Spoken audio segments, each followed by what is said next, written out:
Le secret de la loi de l'attraction, parce qu'on attire les mêmes choses quand on n'est pas heureux. Okay? Vous attirez par vos pensées, par vos émotions. L'important, c'est de surveiller, de prendre conscience que nos pensées, nos émotions ont une influence dans notre vie extérieure. Et si je dois changer ma vie, je dois changer mes pensées en premier lieu. Je dois changer toutes les pensées d'attaque négatives contre quelqu'un. Vous pouvez remplacer parce que c'est vous le boss. OK? C'est vous le boss. Vous laissez les pensées, c'est comme des invités qui s'assoient surtout déjà là. Puis ils rentrent dans la tête et ils partent après. Et là, on respire avec ça. Hein? Vous voyez? Hein? On respire avec ça. C'est eux autres qui ont fait les cours et nous, on est responsables toute notre vie. Conditions temporaires. C'est toutes les conditions. Okay? Ça, il y a une histoire qu'on appelle Nostradatée Roja. Ça, c'est un sage qui reste en Moyen-Orient. Un jour, il y a une madame qui va me dire ma famille est trop étroite. Je me sens mal là-dedans. Tu sais, il y a déjà 2 ou 3 personnes dans une maison. Et là, le sage, Roja, lui dit demain, là, tu vas écouter qu'est-ce que je veux dire si tu veux être heureux. OK? Demain, ben, tu vas mettre une chèvre de plus dans la maison. OK? Puis le lendemain, elle reste la chèvre dans une semaine. Après, la madame, elle va voir le sage, elle dit comment tu trouves ça? Ah non, il y a trop de. On est déjà nombreux, puis la chèvre elle fait toutes sortes de choses dans la maison. Ben, amène une vache dans la maison. Comme ça, là, à chaque semaine, il met du monde dans la cabane de la madame.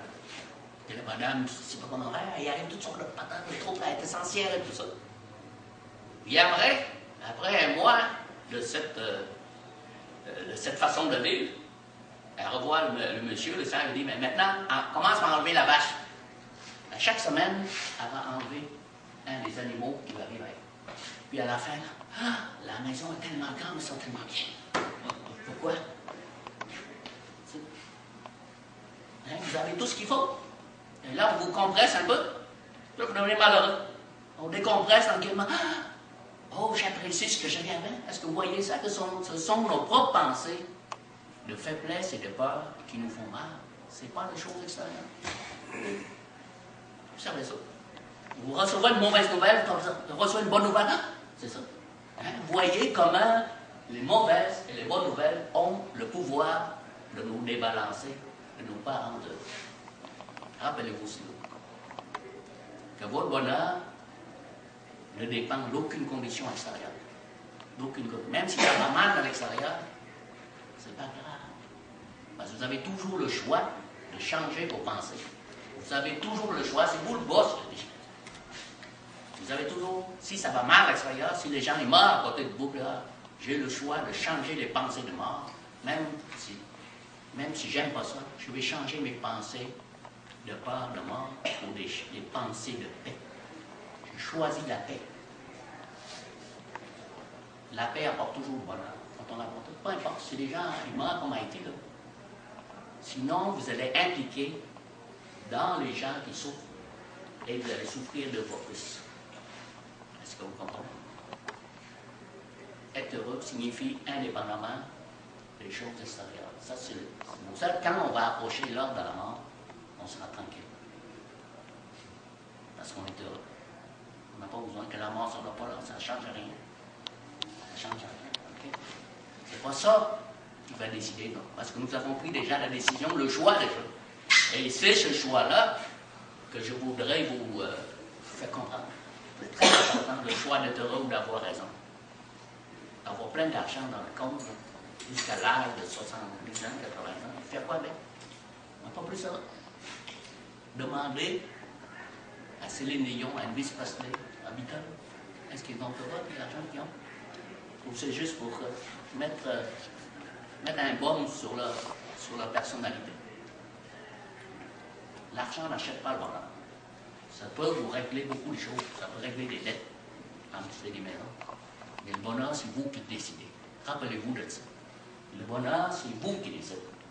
C'est vous qui avez le choix de changer. Et tout, vous savez, ça, c'est le secret le plus grand, c'est que Dieu vous a mis quelque chose à l'intérieur de vous. Et maintenant, vous allez, moi, je vais prendre le contrôle de ma vie. Il ne faut pas dépendre des choses extérieures. Je veux faire ci, je veux faire ça. Mais dans la paix. Pas pour réagir, OK? pas pour réagir contre une situation extérieure défavorable, mais être heureux pour pouvoir s'harmoniser avec les gens. Okay? Vous comprenez ça? Quand les gens voient que vous êtes heureux malgré tout ce qui vous arrive, ben, les coulants, qu'est-ce qu'a fait la madame? Qu'est-ce qu'il fait le monsieur? Rien d'autre. J'ai changé mes pensées de malheur par des pensées de paix. Tout ce qu'on fait. Hein? Les pensées de peur, c'est tous des fantômes qui viennent nous assaillir. Est-ce que vous comprenez? Bien, quand on est blessé contre les jeunes, toutes les choses qui sont passées dans le passé, on ne va pas être changé. Tout ce qu'on peut penser, c'est maintenant qu'il faut penser dans nos pensées. Il ne faut pas ramener le passé dans la tête et puis dire que je suis dépendant de ça. C'est sûr qu'on a souffert dans le passé, mais les choses qui arrivent, le divorce, séparation, tout ça. Mais c'est fini, là. Aujourd'hui, je prends la décision d'être heureux, de pardonner au passé.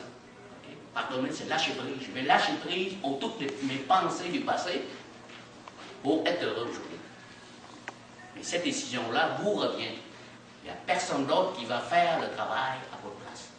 Vous pouvez aller voir des psychothérapeutes, vous pouvez aller voir toutes sortes de gens, des médiums, mais c'est vous qui décidez.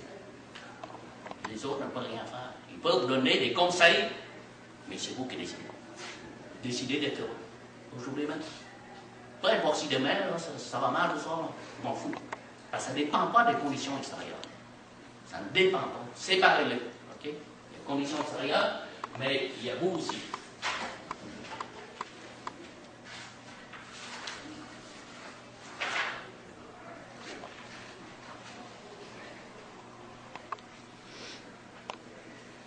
Il y a des manques physiques et des manques psychiques aussi, d'énergie. Ils n'ont pas de remède dans le plan physique. Lorsqu'on est malheureux dans le plan psychique, psychologique, on ne va pas heureux. Vous savez que les gens qui ont des richesses, parce qu'il manque quelque chose dans leur psychique. Accumuler des richesses, du pouvoir, de la gloire dans le plan physique. Tout le monde fait ça. Est-ce que vous voyez ces personnes-là? Là, c'est des personnes qui sont suicidées. Ça, c'est une auteure, comment elle s'appelle? Écrivaine, comment elle s'appelle? Nelly Arcan. Hein? C'est candidat. Pourquoi ils sont suicidés, d'après vous? Ils sont riches, eux autres. Bien. On n'est jamais véritablement satisfait. On n'est pas dans un esprit convenable. Lorsqu'il faut changer quelque chose dans l'âme. C'est dans votre âme qu'il faut changer. Les pensées, la vision du monde, la façon de voir, de raisonner. La façon de voir, je vous disais tantôt, la façon de penser autrement. Okay? Sinon, il y a saturation et les boucles, même sur toutes les richesses, toute la gloire. À un moment donné, ça va vous dégoûter jusqu'au bout. Vous n'avez assez. Vous mangez toujours la même main toute votre vie. Alors, les décidés avaient tout pour être heureux. La jeunesse, la beauté, l'intelligence, la richesse. Pourquoi ils sont pas heureux? Ils ont tous raison, hein? Ils ont tous fait de gloire. Hey, je suis riche, tout le monde m'acclame, tout ça, pourquoi je suis malheureux, moi, là? Il n'y a pas de raison d'être malheureux. C'est parce que les gens se tournent pas dans l'intérieur. Elles ou ils ont tout sauf le goût de vivre. Et quand on est heureux, on a le goût de vivre, même si on n'a pas beaucoup. Le fait d'aller juste prendre un café chez Marlowe, puis en journal, puis s'élever au-dessus, on est déjà heureux. Pourquoi on a besoin de quelque chose à l'extérieur pour acheter notre bonheur? Vous n'avez pas, c'est les désirs.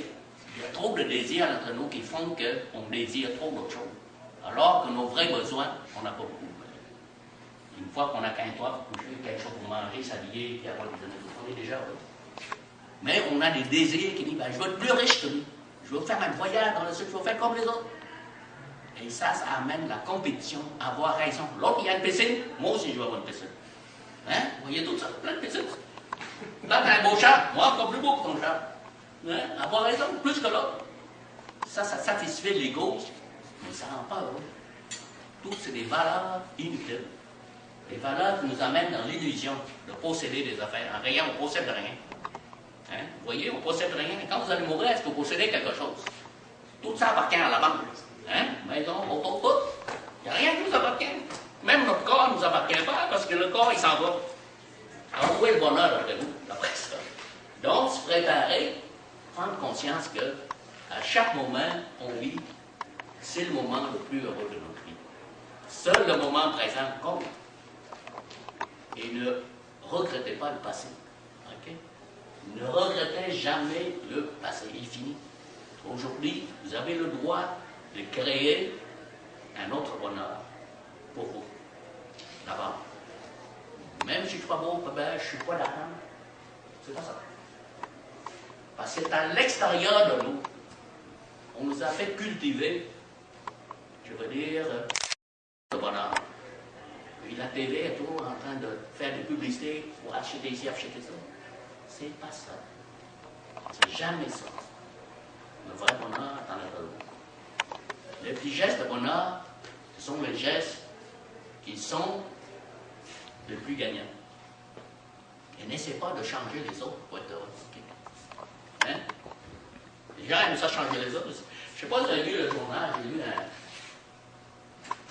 un article qui dit quand les gens ne sont pas heureux, ils blâment les autres d'être le malheur. OK? Et il y a une petite madame qui écrit ici, vous voyez ça, oui. C'est pas mal instructif. Comment faire perdre une habitude dérangeante à un homme? L'an dernier, une conseillère de travail m'a présenté son frère célibataire. À 50 ans tous deux, ce fut le coup de foudre. Écoute. Nous avons aménagé ensemble en juillet, peu importe, notre complicité s'est développée sans gros nuages à l'horizon. Ayant tous les deux un passé, il nous fallait composer avec les petites manies de l'autre. Hein? De l'autre. Mais il y en a une chez mon conjoint qui m'agace beaucoup. Hein? Je dis tantôt, il ne faut pas dépendre des conditions. La madame ici, à l'arrivée des jours froids, j'ai eu la surprise d'apprendre qu'en guise de pyjama, il portait des combinaisons à panneaux. En soi, il n'y a rien de mal. Okay? En soi, il n'y a rien de mal. Sauf quand monsieur déambule le matin dans la cuisine. Et s'assoit pour prendre son petit déjeuner. Là, ce n'est plus acceptable. Dès le premier matin, je lui ai fait part de mon malaise. Je trouve cette tenue indécente. Il s'est excusé d'avoir l'air de me manquer de respect. Mais il a ajouté que je ferais mieux de m'habituer, car il ne pouvait changer une habitude vieille de 40 ans. Hein, essayer de changer un homme, une femme, peu importe. Sa sœur m'a d'ailleurs confirmé que dans la maison familiale, elle avait l'habitude de voir son père et ses frères se balader le matin ainsi vêtus, et que personnellement, elle trouvait ça plutôt sexy. De nature timide et réservée, et probablement à cause de mon éducation, je trouve que se pavaner en sous-vêtements devant les gens, ça affichait un manque total de savoir-vivre. Comment lui faire admettre que je préférais le voir en pyjama le matin sans le blesser? Si je l'aime vraiment, selon sa sœur, je devrais accepter ce spectacle matinal sans faire. Okay? Car lui est très amoureux de moi, et que son but n'étant pas de me choquer dans mes valeurs. Je me devais donc de respecter aussi les siennes. J'essaie de m'habituer en espérant qu'ils seront plus discrets quand nous aurons de la visite. Vous voyez, ça ne dépend pas des conditions extérieures. Quand on accepte dans nos pensées les choses, ça va bien. Tu me déranges, tu m'agaces. Quand on dit ça, ça veut dire qu'on est tourné vers l'extérieur et qu'on n'est pas tourné pour trouver la paix. La paix intérieure, c'est important, la paix. Rappelez-vous la paix. Hein? Pas porter contre nous, dérange pas. S'il te plaît, si à la visite, habille-toi. Juste ça. Et même s'il n'a pas changé, le monsieur, il va prendre conscience de ça. Parce que vous voyez la chose. L'important, c'est d'être heureux. Mais quand ça nous aide, c'est parce qu'on a le même défaut que la personne. Vous comprenez? Quand on critique quelqu'un sur quelque chose, c'est parce qu'on a ce quelque chose à l'intérieur. Sinon, on ne va pas. La nature est ainsi faite. Si vous faites quelque chose qui m'agace ou qui... parce que ça pèse sur mon bouton à l'intérieur et ça me blesse. Et ça, c'est important de comprendre ça. Okay? C'est pour apprendre. Okay?